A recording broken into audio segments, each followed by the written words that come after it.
ऐक, संकेत मागतोस ना आमच्याकडून? रोज नाही, पण कधी कधी मनातून विचारतोस, माझी वेळ येईल ना? मी योग्य वाटेवर आहे की नाही? मग पुन्हा शांत होतोस, कारण तुला वाट पाहायची सवय झालीये.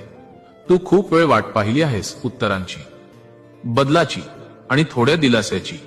लोक म्हणतात धीर ठेव, पण धीर ठेवणं किती अवघड असतं हे फक्त वाट पाहणाऱ्यालाच कळतं. तू अनेक वेळा निराश झालास, मनातून कोसळलास, पण तरीही कोणालाही दोष दिला नाहीस. हे सगळ्यांना जमत नाही. कधी कधी तुला वाटतं सगळे पुढे जातायत आणि तू मात्र तिथेच थांबलायस. पण नीट ऐक, सगळे पुढे जात नाहीत. काही लोक थांबून तयार होत असतात, आणि तू त्यातलाच एक आहेस. अलीकडे तुला जाणवतंय ना, मन थोडं शांत झालंय. राग पटकन येत नाही, सगळ्यावर लगेच प्रतिक्रिया देत नाहीस. हा पहिला संकेत आहे. तू बदलतोयस. काही गोष्टी ज्या आधी खूप महत्वाच्या